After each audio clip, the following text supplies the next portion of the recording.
Good morning from Alfred Cope Garrett II and Ethan Jerome Garrett. We're recording again. This is session number 3. We've done about three or four hours so far. And today is March the 11th, a Friday. And we're back home in my small abode. Today we're going to talk about work, life's work.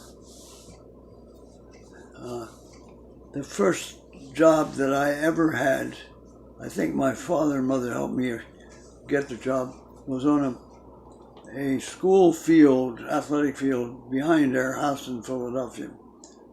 And the field was for the school Germantown Friends that I attended as a kindergartner and first grader. And it was in the summer of about my 14th year. I wanted to have a job and make a little money, and so they got me a job through the school for 7 hours work for 40 cents an hour. So I made the grand total of $2.80 a day. And that seemed to satisfy me. There, I did a lot of mowing with a hand mower. That seemed to be my primary job. The real mowers back then were plentiful, and a lot of pushers, including myself. It's not as difficult, it's more difficult than, say, a rotary mower of today.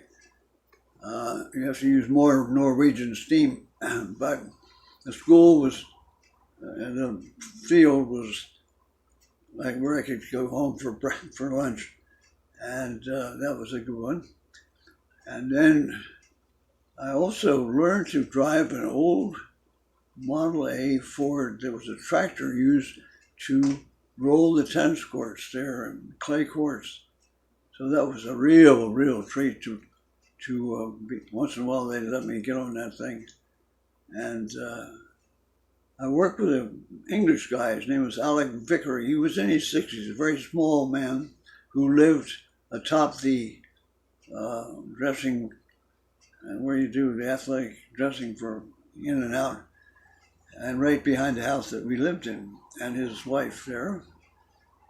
I'm not sure they had any family in America, just the two of them.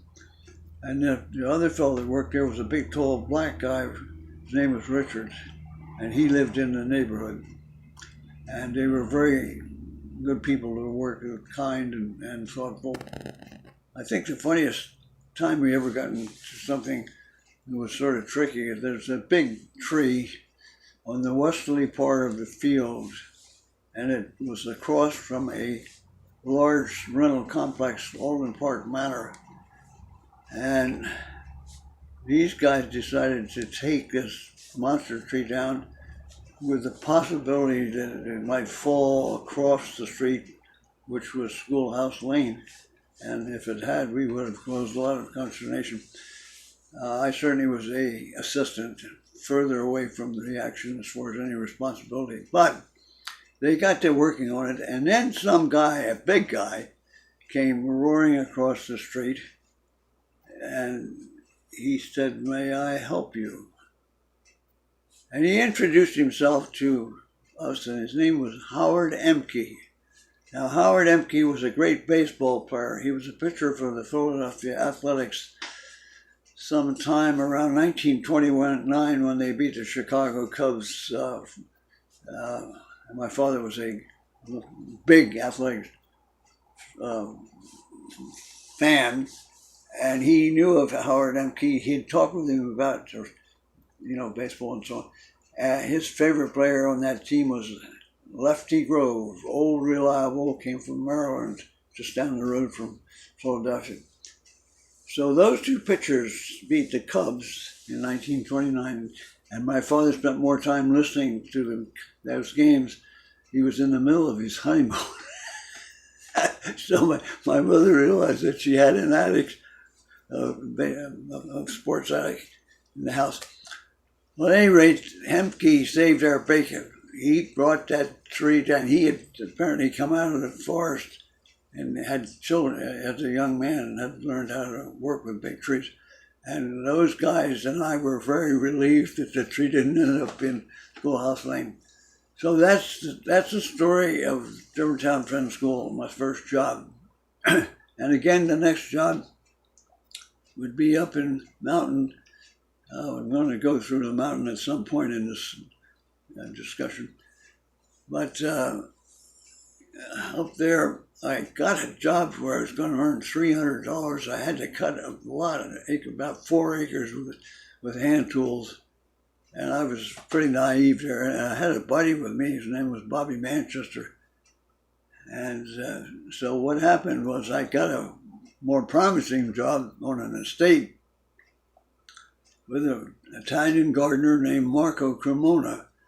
He was working for Mark Hanna's granddaughter who owned this estate. Her name at that time was, I think, Mary Hanna Block, something like that. Sue Hanna Block.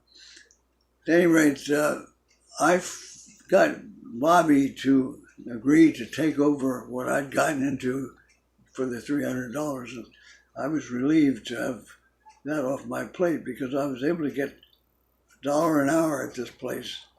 And I worked 48 hours, so that meant that I had $48 at the end of the Saturday. And it was hard work. Sometimes I had to use a pick and shovel and digging trenches for a barn.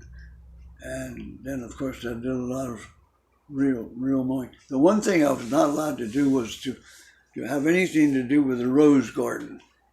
Marco that was his baby. And roses are much more, you got to be professional around those guys. So I just viewed and loved seeing them. They had all kinds of they have the glass houses for plants and so on. They had a lot of money in that place. One day when I was working there, I heard coming out of the valley, which was about 900 feet below us in the mountain there, I heard this whining of this truck, just whining and laboring. Well, that truck was hauling a steel pool segments, and it was loaded. The pool was inserted and they welded it all together, and here it was out in the fields where the estate was near the main house. And that was sort of thrilling to hear this gigantic truck pulling all this load up there. I didn't realize it was coming. And working there down in the valley, another thing is they had a large siren that went off every day at about noon. So I knew what time it was working. I don't think I had to watch it that time. But that turned out to be a good job for 2 summers of my life. And I always use the $48 anytime I go out for dinner. I say to myself, whatever the check is, I see that was 8 weeks work or 5 weeks work.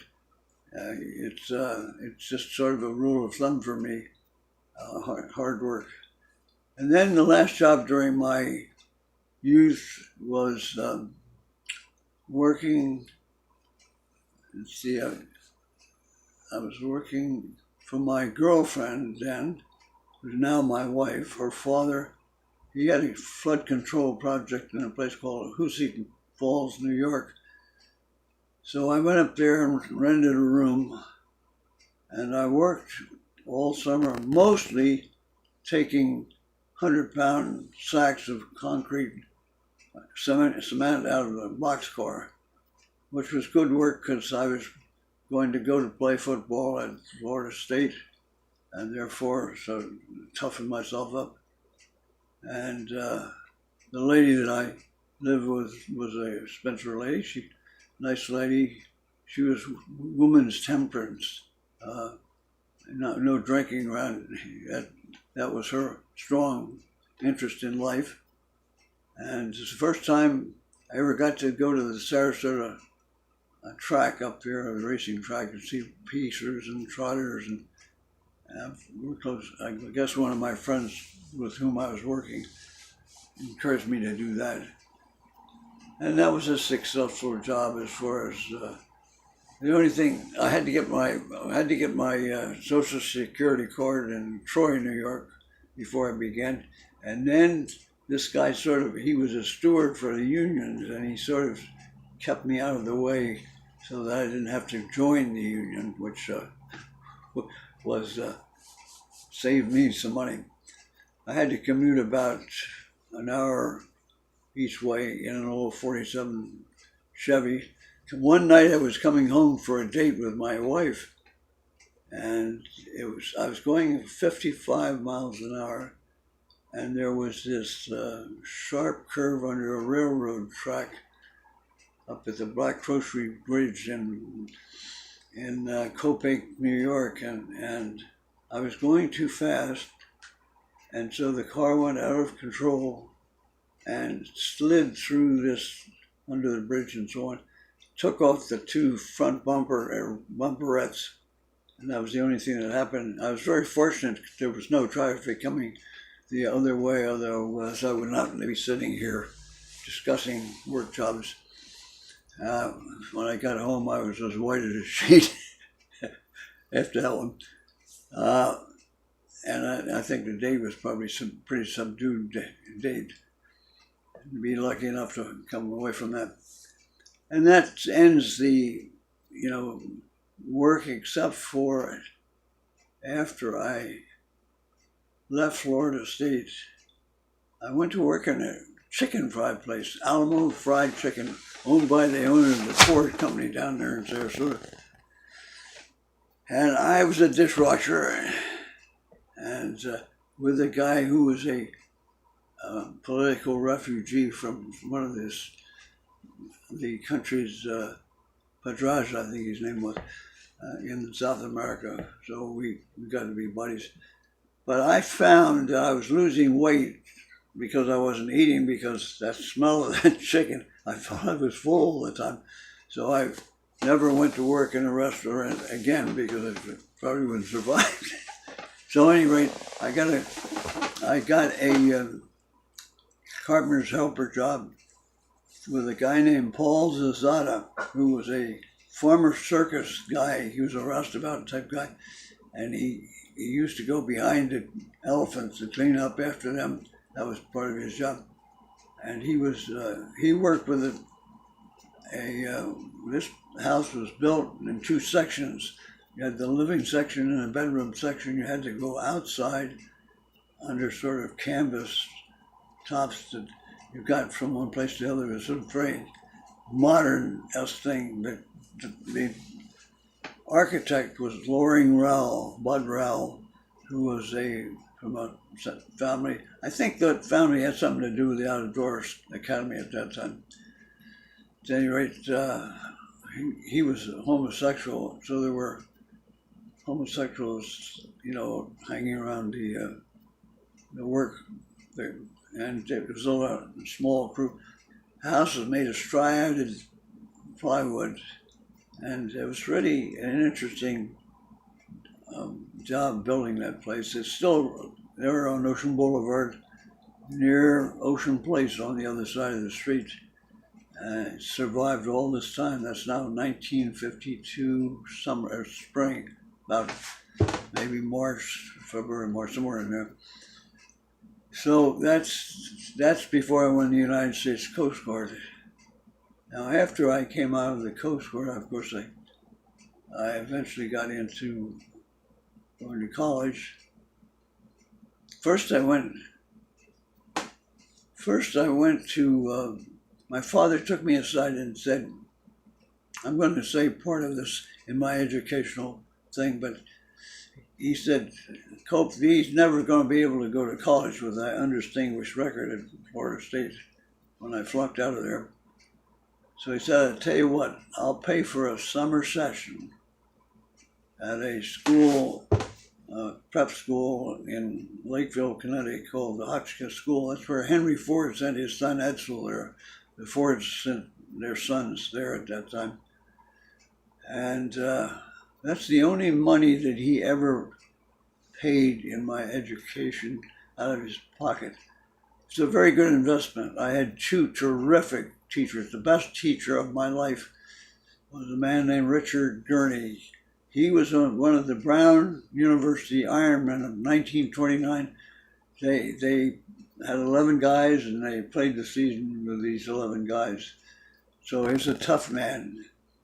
When I went into the class to start there, he asked me my name. Now, remember, I'm probably 6 to 8 years older than any of the students that are going to study with me. So he said, I said, well, my name is Alfred Cope Garrett. He said, from now on, you're little Alfie to the class. And it's a wonderful idea trying to get me down to the level, experience-wise, by sort of diminishing name. I think it was a brilliant job there. It didn't bother me, but I think it made the kids feel he's just a little yeah. He was a terrific, unbelievably gifted teacher. I worked like a dog for him. And then Stephen Ballmer was my math teacher, and trigonometry and things like that. And he was a very interesting guy from around Katona, New York, who had, I forget, he might have gone to Alfred University, something like that. But he was a master in residence, knew he and his wife were there to take care of the boys, have some order in their lives, have some people in their lives like parents. He was the longest tenured or the longest teaching man at the Hutchins School. His tenure was 44 years long, and we became very good friends over the years. Gurney died earlier, and so he took over that friendship. That was a very good investment of my father. When it got through that, I was waitlisted at Yale University, and I actually attended Haverford College, a Quaker college, which my family had a lot to do with founding and getting it to grow into fruition. I think it was founded about 1937, and the Copes had a lot to do with it. In fact, when you play cricket at Haverford College, you play on Cope Field. So, yeah, they were involved with the Bryn Mawr. Now I'm going to talk away from this now as far as because I want to get into an education time. So we'll leave that till a little later. Now, actually, my first job of any significance was for about $4,200 a year. And I fortunately could live at my uncle's place for free up in Winter Park. And at that time, I had one son and my wife. So I had to, get some money for us to live on. And I was an admissions counselor for Rollins College for the year 1962-63. No, 62 for sure. At any rate, during the time I was there, John Oliverich was the Dean of Admissions, and he was very interested in all kinds of education. He had decided to leave there to go to work at the St. John's College in Annapolis, Maryland, to understand the great books curriculum that they had. So he said to me in passing, he said, listen, Cope, there is a very interesting place that's starting in your hometown. It's called New College. And if I were you, I would investigate that because it's going to have an interesting program. And so I decided to come to Sarasota and see whether I could work out a deal with George Fechtig Bowman, the first president of New College. And that was a wonderful idea of Jack Rich's, and to set the course for me. And So I came down here, and Bowman, I think he gave me a year contract, and I became the first admissions officer or counselor, whatever, recruiter you could say, of the college before any of the other staff was hired for $6,000 a year, I think it was. So I made the jump there, and one of the most satisfying jobs I ever had, because we were working with students largely from the National Merit Scholarship Program, so they were very bright students from throughout the country. What we did was we got the Merit Scholar Program names and addresses, and we had mass mailings to them. And if they responded to an interest card in the pamphlet that we sent them, then we would quite often get on planes and go to different states, sit in hotel night at night and go to their schools in the daytime. And we fielded our first class. There were 101 people from 30-some states and one foreign country that came there, and the average board scores were in the 660s and 670s, right in that area for verbal and math. So pretty interesting. We had one student that at that time, Lyndon Johnson had a program, just like a senatorial program. 2 students from each state were they won being a presidential scholar. And we actually happened to get one. And one of the reasons we got him was that his father had been trained for the Army Air Corps bombing range in Sarasota and Bradenton area back in the Second World War. And he had probably remembered that this was a pretty nice area to be in. And of course, he had a free ride as a presidential scholar. We gave him a free ride. That was Paul Hansback. He was probably as gifted across the academic spectrum as any person I ever talked with. He knew the arts. He was essentially a scientist. I forgot to mention to you that his father was on a plane in training. Half of the guys had their seatbelts on, half didn't, half died, and he lived with half. He was one of the living ones during the war. There was a lot of casualties of people learning to fly and do things around Florida because there are a lot of small air bases. And in Arcadia, Florida, there's a whole bunch of Brits that got killed training over there. There's a graveyard over there for them. And Brit people used to go over there to remember them annually. So this school was interesting in that I met the 2, I guess, most famous men that I ever met in my life. The first one was a visiting professor from England. He, at that time, was the world's foremost living historian, Arnold Toynbee. And one afternoon, somebody in the works asked me to drive him in an old beat-up Comet that we had given to the college at the time.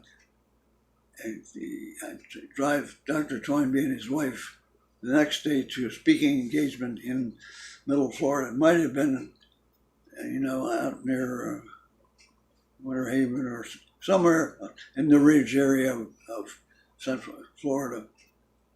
And I came home and thought to myself, how am I ever going to be able to handle 8 hours with those 2? And I thought that their brilliance was going to just blow me right out of the car. But at any rate, got in the car that day, and I think he sat next to me and she was sat in the back. He may have said, I asked a few questions. As it turned out, it was a very rewarding day for me because I realized that a person who is gifted and brilliant has a knack of being able to read a person and try to establish their level of, mental development and because they could do that, they would make that person comfortable because they would be working on my level. And that was a very important thing for me. So I always remember now fondly how this brilliant man just made me feel at home, and his wife.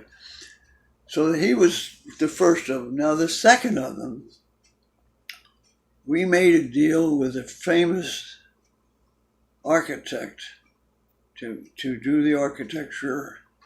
And it's interesting because we didn't have that much money as the long-term sort. But at any rate, the architect's name was I.M. Pei.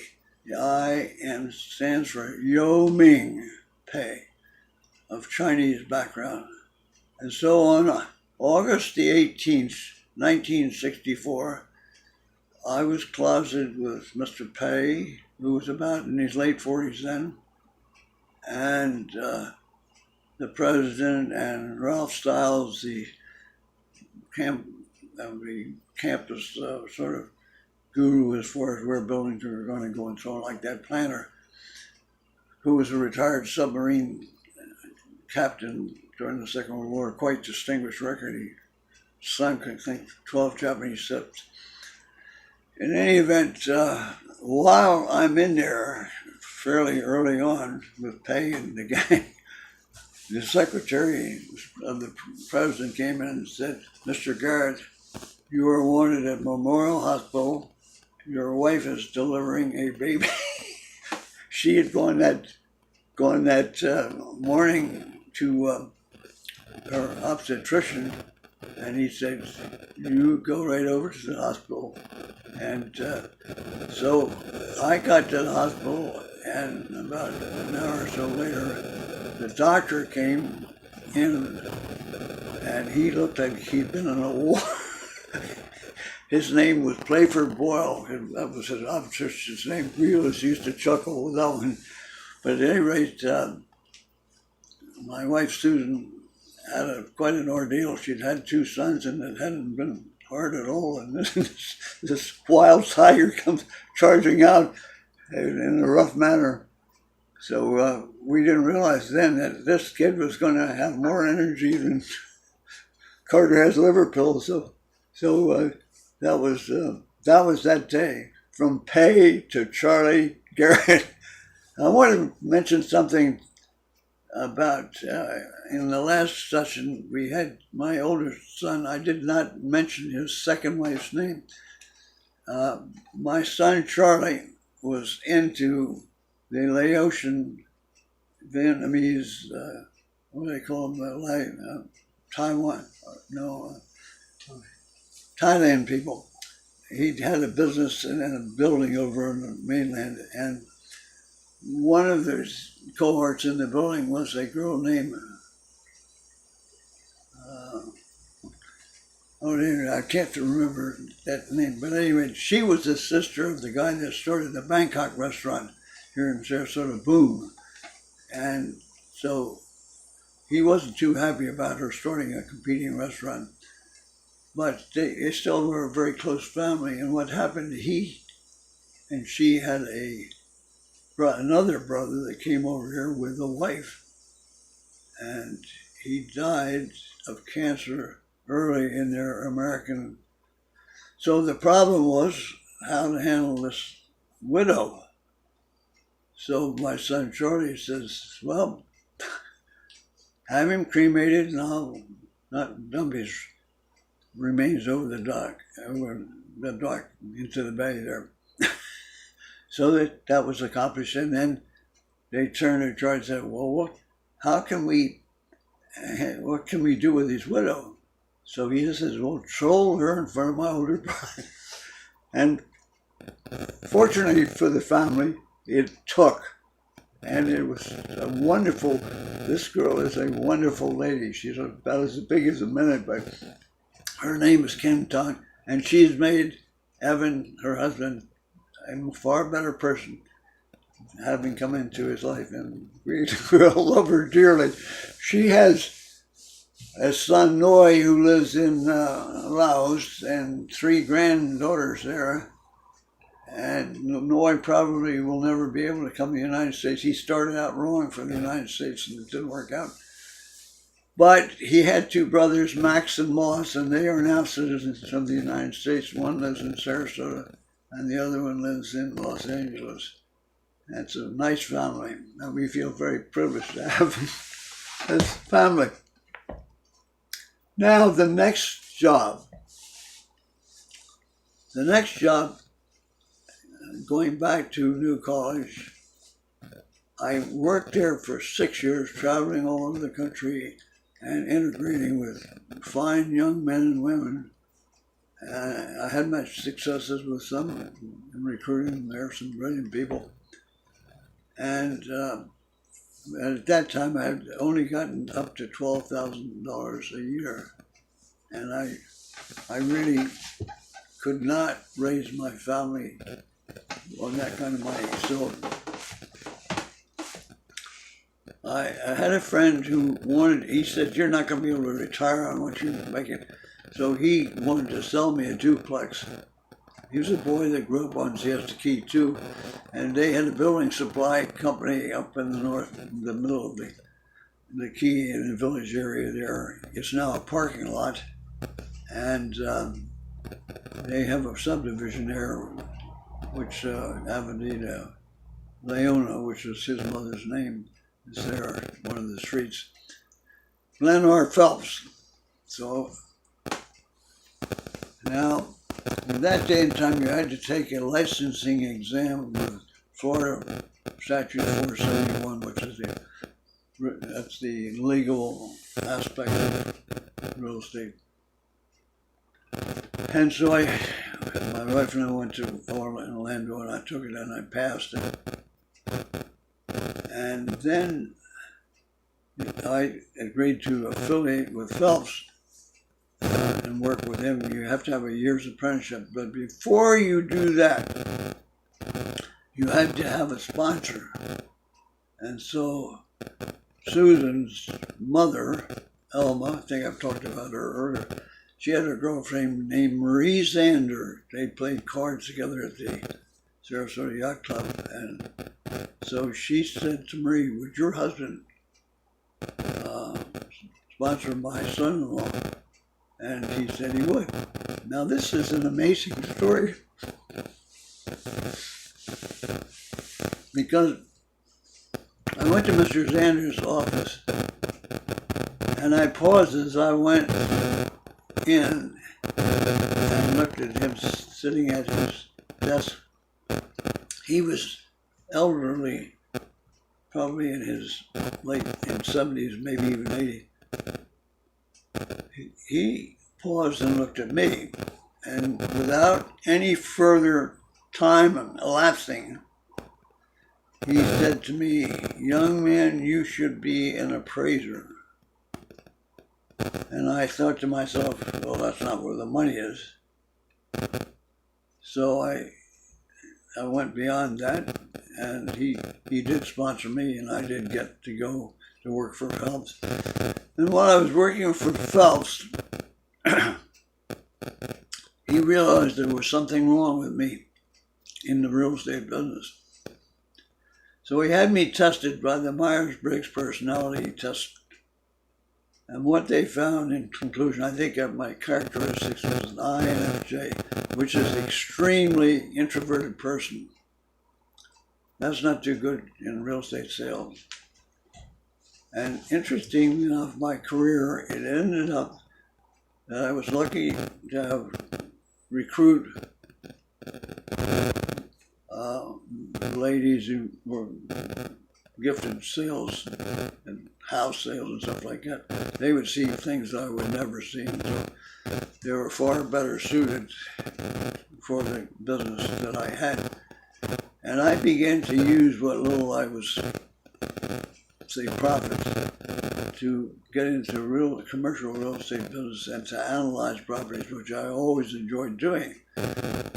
So you see the beauty of Zander's comment is that he was right, and he was right in intuiting that I was not a salesman type person and I should be an appraiser. That's an amazing story. I get emotional after that. But it meant that real estate, unlike education, was not really, it was sort of hostile territory from the standpoint of my own personality. So it was a struggle. But I was fortunate. People trusted me. And, they knew what I was trying to do. I always said to myself, never think of the commission, because the body, the most sensitive organ of one's body is their wallet. I think if you go and do the job and don't worry about the money, it's a lot better when it comes down to establishing working relationship.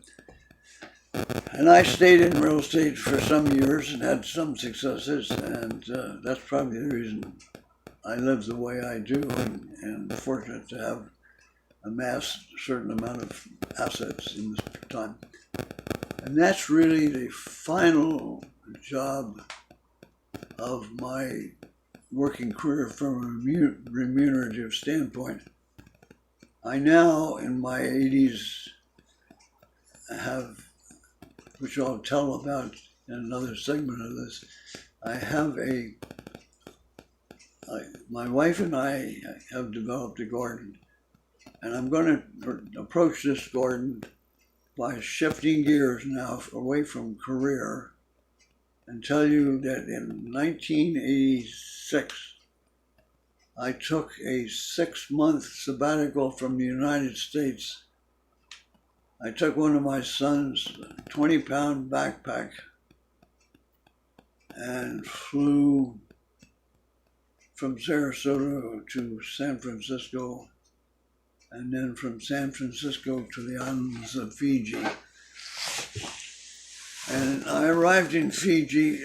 The reason I went to Fiji, because it was halfway across the Pacific, roughly, to New Zealand. And the reason I was going where I was going was that my youngest son was stationed in Yokota Air Force Base, the lead Air Force base of the Air Force in the Pacific, for that winter and more. And he and his wife invited me to come over and stay with them that winter. So I thought, oh, I'll do that.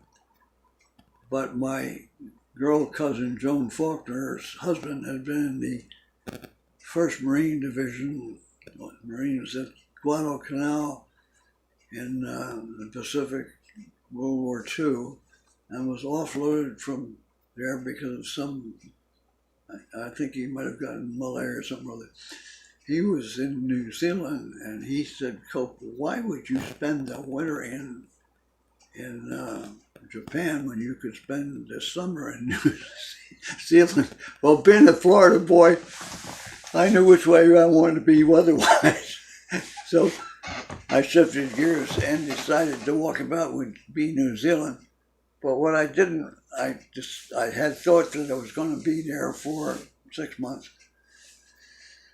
But I went to Fiji first, and one of the things I remember very fondly is that I got a ride to some shopping area in a different area of where I was staying in the city near, I think it's Suva, I'm not sure. But at any rate, we got to this marketplace, and it had canopies of royal poinsettia. It was absolutely beautiful. It was. And then I remember getting on a boat there and seeing this guy gliding across the waters of the Pacific, one of these boards, we get on there, and wind sailors. And that was he was so with nature. It was just so wonderful to see living that way. And so I had a good time in Fiji, not a long time. I realized when I was there that the East Indians that were brought by the British there for the sugarcane business, they were much more astute at business than the Fijians. The Fijians had at that time the government jobs and all that. they're sort of like Samoans and the Maori. They're big muscle people. At any rate, I didn't realize that pretty soon the East Indians would outnumber the Fijians, and they had some bad scenes after the East Indians got power. And now it seems to have stabilized somewhat, but it was an uncomfortable situation for that country. Well, when I went to New Zealand, I had a couple names, the people that knew other people in New Zealand. I started off in Auckland, and one of the things I was advised to do was to get a railway pass, which I did. And that was a great investment because except for only one area of New Zealand, I really was able to pretty much get around on the bus and the railways. So it was, only one time did I have to hitchhike, and that was in the East Cape of the North Island. That area is more Maori than any that I saw around Tikaha. What happened when I went to a bed and breakfast in Gisborne and come up from below there on the east side of the North Island by train. When I got to Gisborne, I went into this bed and breakfast place, and there's this Brit talking about going up around the East Cape and over to the Bay of Plenty.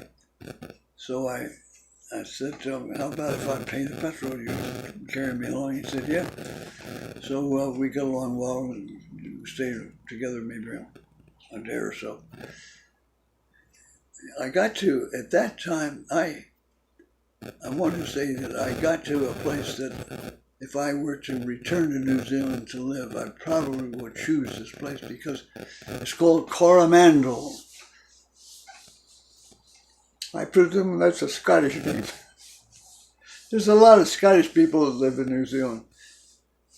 Yeah, you know, the South Island reminds them of where they come from, more so. The North Island is desirable because of the climate.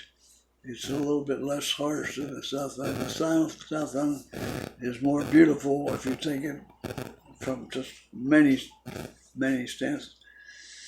But at any rate, Coromandel is where the artisans and the poets and people like that who are into art live. And I think that would be my choice as far as where I want to live the life of the mind.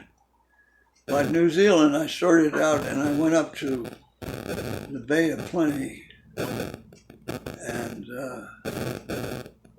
that's a very, very beautiful area. I was able to do that by bus. And when it's far north, there's Cape Reinga. I went on a bus on the beaches and rode all around there. But everywhere I went, it was just beauty, quiet, serene beauty. And the people were more English than I was to find out the Australians were. So I did a couple of things, for not for money, but for something to do. When I got down to Te Anau, where I wanted to see Milford Sound and Doubtful Sound and Lake Manapore and places like that, I stayed in a place, a motel in Te Anau, Matai motel. And there were two ladies that owned it, one older and one younger. And we got on well. They put me in a camper outside. They called my caravan outside, so I wasn't in their room. And so they fed me. And the only condition was, this is a deal I made before I went up to Wellington for Christmas, that I would paint their motel for them, which I did, living in the camper. And on the afternoons I could walk and I could look over that area, which is quite beautiful. And so it was a wonderful experience being in that area of the South Island.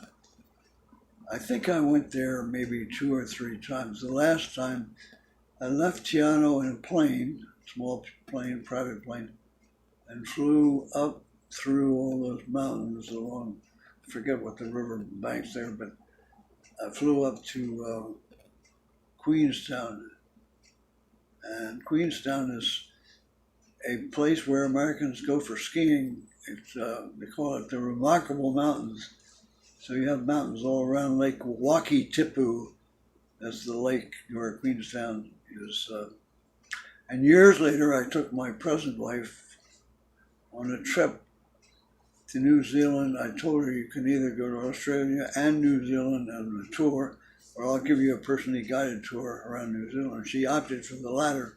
So I had her one night in a retired convent in Kaikoura, and we stayed there that night. Kaikoura is where the whales are. It's quite a beautiful place on the east coast of the North Island. The first time I went down there, I got off the train and I walked out and looked at the Pacific Ocean on the east side, and then turned around, and there were these snow-capped mountains on the west side. And I thought to myself, well, what a way to live. The mountains down there do have snow here. The bigger ones are on the west side. You got Mount Hood, Tasman. There are about 3 big guys there, and beautiful passes. It's just extraordinarily. It's an extraordinary country. I would encourage anybody who wants to see beauty day after day after day, just stop up in New Zealand. Finally, I decided when I was in Wellington that since I'm down here, I might as well try to go to Australia. So I got a visa at the Bees Hive, the government building in Wellington, in order to get myself into Australia. And then I flew from Auckland to Australia on about February the 14th. I arrived in New Zealand about November 25th or something like that. So I had about 80 days in New Zealand, and I had 40 days which I could use in Australia. Oh, by the way, I met a girl in Picton, New Zealand, which is the very southerly extremity for coming across the pass between Wellington and Picton. And she was Japanese, and we got to chatting. And a month later, I met her at Ayers Rock in Australia, the center of Australia. That is an amazing coincidence that a person, was doing their traveling and I was doing my traveling, and that we ended up to see each other again, not more than maybe 1,000, 2,000 miles from where we had met one evening in Picton, New Zealand at a B&B. There were some other interesting things along those lines. I want to tell you the story about New Zealand, Nelson, New Zealand. I had a very fascinating stay there. A guy named Bob Shaw was an architect here in Sarasota, and he said, well, why don't you stay at the Hunt's bed and breakfast there? And so I took his advice, and when I got into Nelson, just before Christmas of 1986, I went to the Hunt's Sporting bed and breakfast. And for some reason, I said, is there anything I could do for you? These people were considered to be my senior. So this girl that was the wife, she was a Polish emigre who got out of Poland during the Second World War. She was an attorney. She was a very vibrant human being, very impressive lady. And she'd married this British guy who was in the Battle of Britain and was shot down, and his plane exploded, the gas tank right in front of his windscreen, and he got badly burned. So he was what they call in Britain, one of Dr. McAdoo, who was a New Zealander, he was a plastic surgeon, one of his guinea pigs. His name was David Hunt, and I think her name was Elizabeth. But at any rate, she said, "Oh, the garden."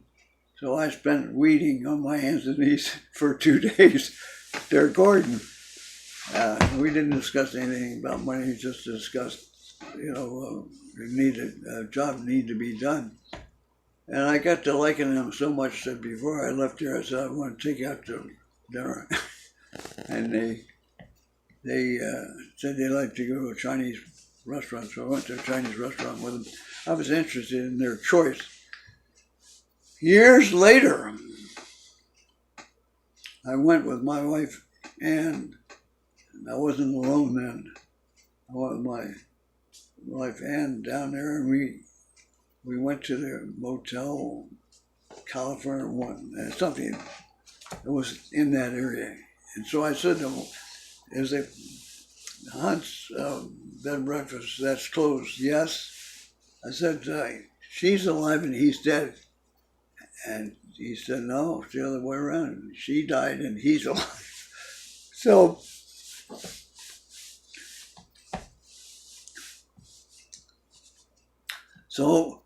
he hooked me up by phone to David Hunt. And the guy, he said, "I remember you. You got the shopping center." And I said, "Yes, that's me. And I'd like to come see you with my wife." So he said, "Well, you're about a half hour away. You drive over this way." And so we drove over. I think Ann did all the driving. And so we got to Hunt's house, and he said, "I've got to take my sister shopping." The family originally was composed of 4 daughters and a son from Wolverhampton, England. And imagine they had one son for their namesake, and he was with the RAF, shot down. It just about made it, you could say. So here he is in his elderly years, taking care of his sisters, going shopping together and what have you. And before he left, he took us to his study. He had meticulously every squadron and how many were there, who they were, and who lived and who died. It was extraordinary treasure trove of the Battle of Britain. So I said, "David, what's happened to these when you die?" He says, "It's going to the British Museum." And I thought, boy, good on him. Yeah. So we parted, and I never saw him again, but wonderful man, quiet man, just a good guy that fought a wonderful battle. Then off to Australia. I met on the streets of Australia a kid that had been at the motel that I painted one morning at breakfast. And so I said to myself, that is hard to believe. You're in the middle of Sydney, the largest city in Australia, walking around and never expecting, here he is coming the other way on the street. So those were 2 instances where I had seen people in New Zealand and in different places, but seemed to hook up with them briefly. And I began to think, there must be something almost mystical about this world when you have that. That kind of thing is just, it's one of the great mysteries of life, and you just love. I lap that kind of stuff up. I think it's fair to say that when I was younger and traveling, I almost somewhere when I would travel, I would meet somebody that I knew of or knew. It's just a gloriously wonderful life as I traveled along and through life. Australia I made the biggest mistake you could make when I got a pass like that, had New Zealand bus pass, and that was a big, big mistake because it's such a vast country like America, you got to fly. Otherwise, it's very uncomfortable. It took me I wanted to go to Adelaide, Australia, because my mother's name was Adelaide. So I went from Sydney to Melbourne. And, I was interested in tennis, and they got the tennis complex down there. And then I went to Adelaide by bus. I got there about 7:15 in the morning. I took a picture of the clock down there, and I sent it to my mother that here's Adelaide, Australia, at 7:15 in the morning. And then I stayed there a little while. And then I got on a bus and went for 59 and a half straight hours to Perth, Australia. And that was not a good thing. It was in Australia that I learned that it was better to drink with a lemon in your water. It was more cool. It helped you quench your thirst better for me. So that was something I picked up in Australia. Perth was interesting in that I wanted something like a pizza, and they did have a pizza place there that was like a Pizza Hut here. So it's a very beautiful city. It's along the Swan River, and it's sort of inboard of Fremantle, the seaport there. And I really felt that there I was about 10 or 11,000 miles away from my home, but it's a home-like place. But Australia is much different than New Zealand. The Australians are more American than they are New Zealanders. They're not British people. And I think that's because, they've had so many convicts that came here. It's just a different, rolling country. People are a lot of fun. So that was my westerly extremity of my travel. I wanted to get to Darwin, the capital of the Northern Territory, but I couldn't get through Broome because it was flooding there. So I took a bus from Perth, and I went up to Gun Barrel from Coolgardie up first to Warburton, which was a Aboriginal settlement, much like our Indian settlements around the United States. In fact, the kids were blind when babies. They were running around with blonde hairs, and they never ended up that way. And then the next stop was at Giles, where the people are honored when they get the call to this weather station out in the middle of the outback, and sort of dreary to me, but they were enthused as people, weather people.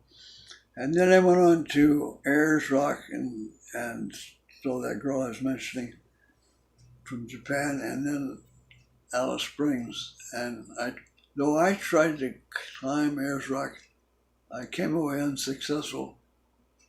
I think the later I lived, the heights became more and more difficult for me. I can tell a lot of stories about that, but in any event, so it was rather interesting being out in Ayers Rock, and there's a little civilization out in the middle of the vast continent of Australia. And then I went on a bus through Tennant's Creek, and it was raining that evening. And it was flooding. This land's very flat. It was just flooding and it was getting through Tennant's Creek. We didn't have that much stuff to go. I forgot to tell you that between Warburton and Giles, we got the bus stuck, and the bus driver was 37 years old, and all the kids on there travelers were, 20s and so on. I was 53, so I was the grandfather of the bus. But at any rate, there was a road grader there, and the driver of the bus, he figured it out, got it going and scraped the road, and we got through. So we got out of being stuck here in the Gun Barrel, we got through to Ayers Rock. But going from 10th Street, I went through Mount Isa, going east to Townsville, and then turned north to as they say Cairns, but it's Cairns, That's where the Great Barrier Reef is, and that's where I went when I was there. I made a bad mistake there because I could have had the cheapest room with air conditioning, or I got a cheap room with a pool. And I said, pool? Hell, I would get the air conditioned room now because it's a hot country. That was March when I was there. So at any rate, then I went out to the Barrier Reef, and that was a pretty impressive place. And then after a while, I left there and went down. Cairns is near the Atherton Table, and that's where the United States troops trained for the Pacific campaign there. So that nostalgia when you see that. I went down to Surfers Paradise from Cairns and spent 2 weeks body surfing there, but I didn't feel well. And so I got a cab from the motel, which was about the lowest form of motel they had there. A lot of bed bugs. Yeah. So I went to this hospital dispensary, and they had a young lady doctor, and she examined me, and she told me that my problem was constipation. And so she was I said, now how much do you? She said, you don't owe me anything, but you need to go to the dispensary and get some Argerol and get yourself cleaned out, and you feel better. And so then I went to the dispensary and got what she wanted me to have. And so I asked them, how much do you? Same thing. And I was very relieved at that. I think that if you're traveling in a foreign country and you've got to be worrying about paying bills, this may be one of the trouble with America as far as visitors coming here, that we're so interested in getting money for our medical services. It was really a blessing to me because I was running lean. And so that was a good experience. And then I wended my way back to Sydney, my bus. And in Sydney, I flew out to Japan on about the 25th of the month of March, 1987. And I wanted to do that because I wanted to be with my son and his wife. I've been to Japan a lot of times when I was a Coast Guard, but I never was there for the plum blossoms or the cherry blossoms. So I'd want to see that before I left Asia. And there was another reason. I had a friend who was an artist, and she's a famous family. Her grandfather was Arthur Garfield Dove, who was a famous modern artist in the 20s in America. And her name is Tony Dove, and I met her on Mount Washington, which I'm going to get into later. And she agreed to come meet me in Japan, and we had a Dickens at a time. When I got into Narita, it was early in the morning, and when she got there, it was maybe 7 hours later, and that place is such a madhouse, such a big airport, and such a lot of people. It's amazing we really got together. But she really I gave her one gift as far as location, and she gave me one of the greatest things in my life as far as beauty. When we went in Kyoto, my son drove us down to Kyoto, and when we were there, she arranged for us to get into the Moss Garden on the west side of Kyoto. And this place is over 1,000 years old, and it's very, very delicate. It's probably one of the most delicate places on earth. So you have to be very careful when you go in there. The moss is that delicate. and you have to go through a Buddhist monk's ceremony to go, and you have to be. There are only a few people a day, maybe 25 or 30 people, can get in there at that time. So that was a really great gift on her part to research that and to make it possible for the two of us to see that together. That's one of my life's greatest treasures, doing that. And she could go through artistic things. It was like a camera.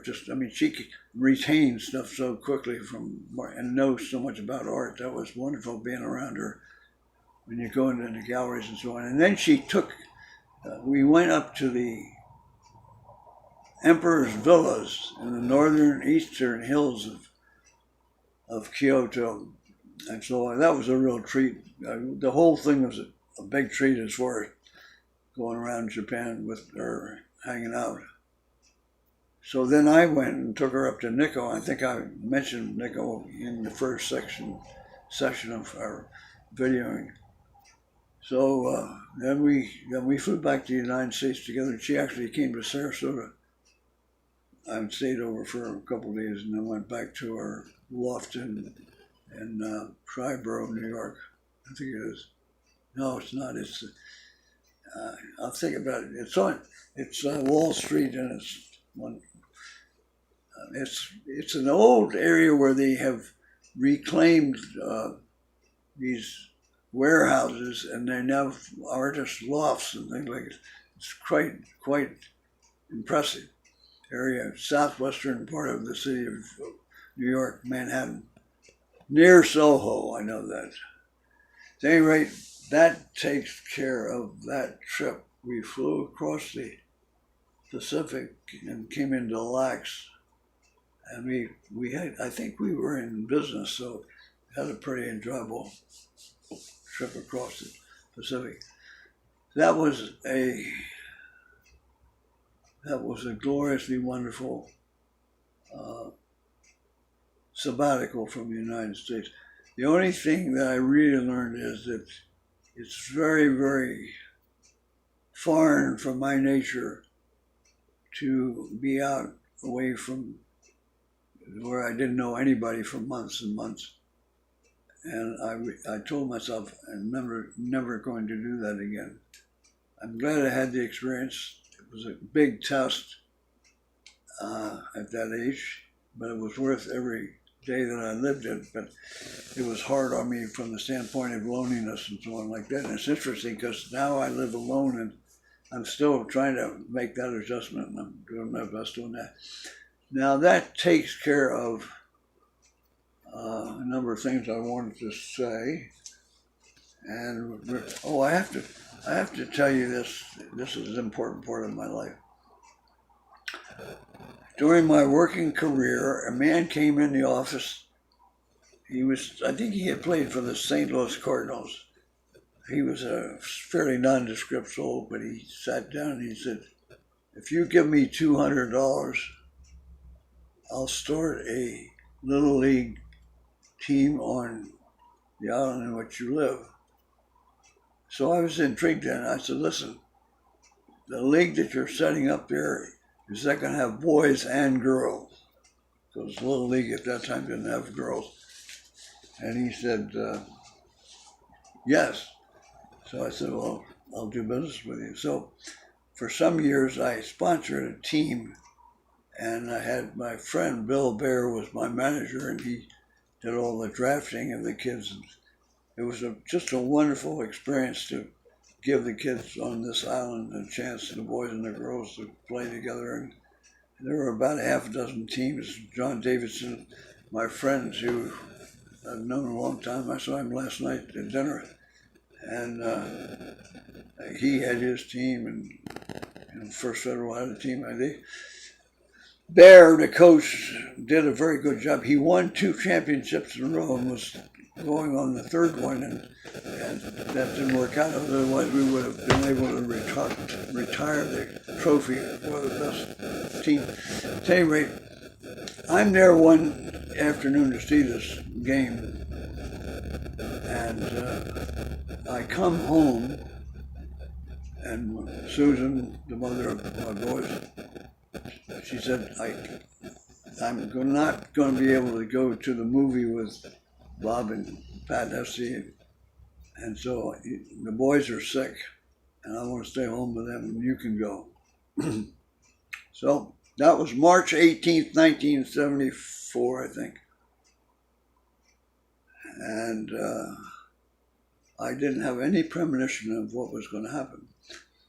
But I got in the car, and there was an Oldsmobile, and Bob was driving. He's an attorney, a very fine attorney, worked with the county attorney's office. And his wife sat between us. I was in the desk seat. I did not have a seatbelt on. She did have a seatbelt on. And then there were two people in the rear, Art and Glenna and Chica, which came from Illinois and were friends of the Hesses. And they were both big people, about 250 pounds each. They did not have seatbelts on. So we go driving along on a very, mundane drive up towards Bradenton. The movie was going to be in Bradenton. And we get up on the north side of Sarasota, near the airport, and I've been talking with Glenna, and she's right behind me, so I had my head turned toward the rear of the car. And as I swung my vision to my right, back towards the front of the car, I saw a train. And I said to myself, you're going to meet your maker right now. There's no way you're not going to. And so I said, look out. And Bob just tapped the brake. I don't know how, it's a bang-bang situation, but he tapped the brake. And instead of us being hit by the train, he responded to my say, look out, and we hit the train. Right away, everything went black. And my first thought was, when you're dead, you can reason. And then the screaming and the yelling and this, that, and the other thing. And then I said, he must be alive, I ended up on the bottom of the pile. My seatmate to my left was the most seriously person hurt in the car. And the reason for that was that at that time, Oldsmobile had the middle seat fixed to the floor of the car, not to the seat. So with those two 500 pounds being hurtled forward, it just crushed her abdomen, and she was in bad place. So I had the presence of mind to say, when the meat wagon came along, we come from Sarasota, take us to Memorial Hospital in Sarasota. And that saved her life again. Because I was in the wagon with her, and every time that thing would have to stop for traffic, she would scream and howl, and it was awful. The pain. I learned when we got there, the doctors just slit her open like a melon, and they found her dorsal aorta was bleeding. She was bleeding to death. They said she had about 5 minutes to live. But by saying, go to Sarasota, she would have never lived till she got to Manatee Hospital. Her life was very much compromised as a result of that crash. And so was mine. I didn't know at the time. I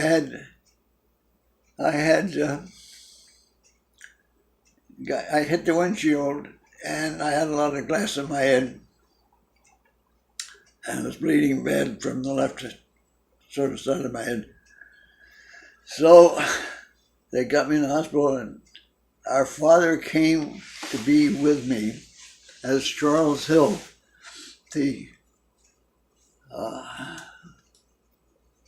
plastic surgeon at that time. He spent painstakingly taking glass out of my head for about 2 hours. And as a matter of fact, one short came out of my nose about 6 months later. Must have sort of migrated down towards the skin, and it came out. It was a short of about maybe a ½ inch long, very small diameter. But it surprised me that it was, still some of it in there. But he did a very good job. It's hard to tell when all the damage was done. But what I didn't realize,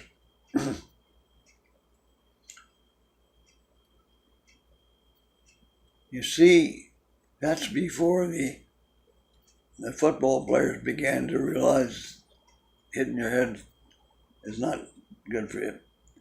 And I'd hit my head for 10 years. And I went to a doctor to try to figure out why I'd got depression. And he asked me, had I ever had any severe head trauma? And I told him about the football, and he didn't bat an eye. But when I told him about running in a train and smacking my head, he said, "You've had severe head trauma." So anytime a person hits their head, it can be bad, because that night I was in the hospital. Unfortunately, my eyelid was so screwed up there that I couldn't shut my eye there, and they had to light lamp on that side for the girl to come in and take my blood pressure. Every 15 minutes they took the blood pressure to make certain I didn't have a subdural hematoma, otherwise that would be real trouble. And I didn't.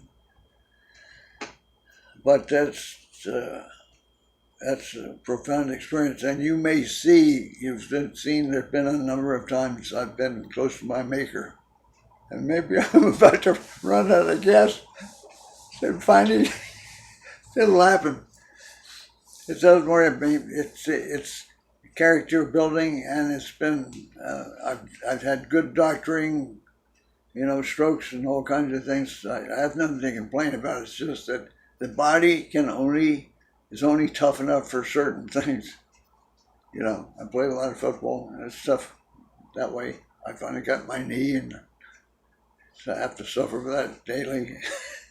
Fortunately, I don't have that much time. I'm saying I'm going to make it without having a new knee. Yeah. Now that takes care of a lot. I don't know what we're running. Would you pause for just a second?